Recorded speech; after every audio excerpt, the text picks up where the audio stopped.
на Сардич, на Казандол, одговорно тврдам, највисоките светски барања се бараше да се постави високо ниво на глина која што нема да има пропусност.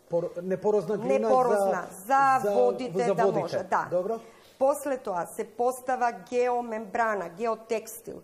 Му побаравме да не биде од кинеско производство. Сертификат дека мора да биде од највисоко ниво, мислам дека некои германски материјали имат набавено, кој што е број 1 во светот, во Европа посебно за тоа. За да не дојде до никакво загадување на подземните води.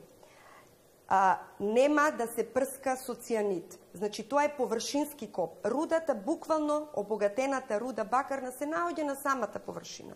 Многу лесен рудник за експлоатација. Не отвара никаков простор да го деградира. Се црпе, се положува хоризонтално и се прска со разредена сулфурна киселина, која што дезинформираат јавноста, прво викаат цијаниди, па сега се повлекува затоа што не се цијаниди, а јас се објаснам.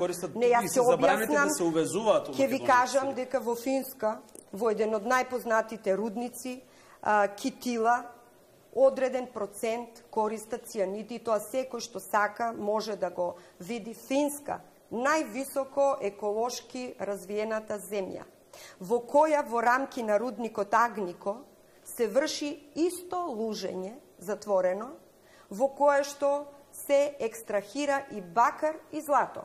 Но добро ќе речат Финска. Финска може да си дозволи. Сега Финска ќе е кажам. строга. Ние не сме такви. Кај нас нема да биде многу поригорозни закони. Како? Кај нас се законите многу поригорозни од тоа таму. Сакам да кажам, Сардич по наша препорака користи за среќа највисока финска технологија која што се користи овде.